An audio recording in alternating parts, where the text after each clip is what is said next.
मेरे पास नोटिफिकेशन आया हुआ है दूसरे पति या पत्नी या उनके परिवार पर आईपीसी की धारा 494 के तहत द्वि विवाह के लिए मुकदमा दायर किए जाने के संबंध में। इसको हम सबसे पहले देखते हैं, क्लिक करके ओपन कर लेते हैं और जानकारी को प्राप्त करेंगे। दोस्तों, इसमें बताया गया है कि दूसरे पति या पत्नी या उनके परिवार पर आईपीसी की धारा 494 के तहत द्वि विवाह के लिए मुकदमा नहीं चलाया जा सकता, ऐसा कर्नाटक हाई कोर्ट ने कहा है।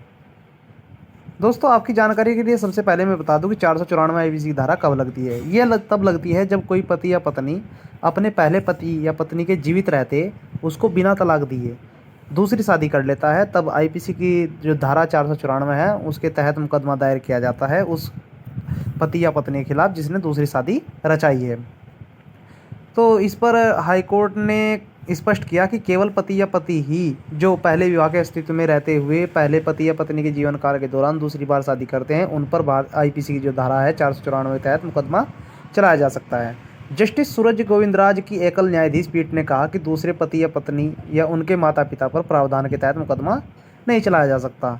इसके बारे में मैं भी बात करने जा रहा हूँ कि ऐसा इसलिए क्यों कहा, क्योंकि 494 आईपीसी की जो धारा है, मैंने आपको हाल ही में बताया कि वो किसके खिलाफ चलती है। और इसमें क्या हुआ था कि जिसने दूसरी शादी की थी, मतलब जिसने दूसरी शादी की है पति या पत्नी ने अपने पहले पति या पत्नी को छोड़ करके बिना तलाक दिए जिसके साथ में शादी रचाई है, उसके खिलाफ या उसके माता पिता के खिलाफ या जिसने दूसरी शादी रचाई है उसके माता पिता के खिलाफ 494 आईपीसी के तहत मुकदमा नहीं चलाया जा सकता। ये सिर्फ केवल उसी के खिलाफ चलाया जा सकता है जिसने दूसरी शादी रचाई है। और इसलिए ये बात हाई कोर्ट तक पहुंची। हाई कोर्ट ने उस पर रिव्यू किया और देखा, उसके सारे फैक्ट्स और तर्क वितर्क सुने और याचिका को मंजूर कर लिया गया।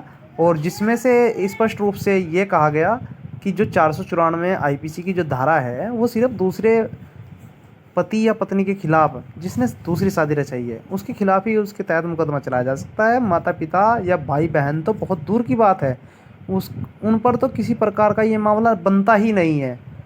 तो ऐसी स्थिति में ये जो पिटीशन है वहाँ पर लगाई जाती है और जज साहब जो हैं इसको अलाउ कर लेते हैं और स्पष्ट रूप से अपना व्यू भी देते हैं। कोर्ट ने आगे कहा कि इस न्यायालय के लिए इस बात पर विचार करना महत्वपूर्ण है कि आईपीसी की धारा 494 के संदर्भ में केवल वही व्यक्ति जो पहले पति या पत्नी के जीवित रहने और उनके जीवन काल के दौरान शादी करता है और पहले की शादी पर मुकदमा चलाया जा सकता है। आईपीसी की धारा 494 के तहत दंडनीय अपराधों के लिए दंडित किया जा सकता है। उक्त प्रावधान उस व्यक्ति पर आईपीसी की धारा 494 के तहत मुकदमा चलाने पर विचार भी नहीं करता जिससे पति या पत्नी ने शादी की है।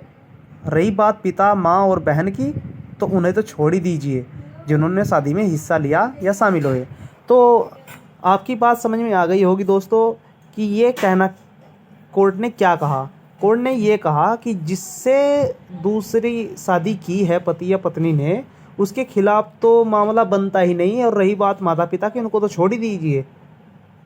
494 की बार बार यही बात मैं रिपीट करने जा रहा हूँ कि यदि आप अपने पहली शादी को बिना तलाक दिए या बिना रद्द किए दूसरी शादी कर लेते हैं और जिससे आपकी पहली शादी हुई है उसने आपके खिलाफ मुकदमा दर्ज कर दिया है आपके माता पिता के खिलाफ भी 494 में, तो ऐसा मुकदमा चलने योग्य ही नहीं है, वो सिर्फ आपके खिलाफ ही चल सकता है।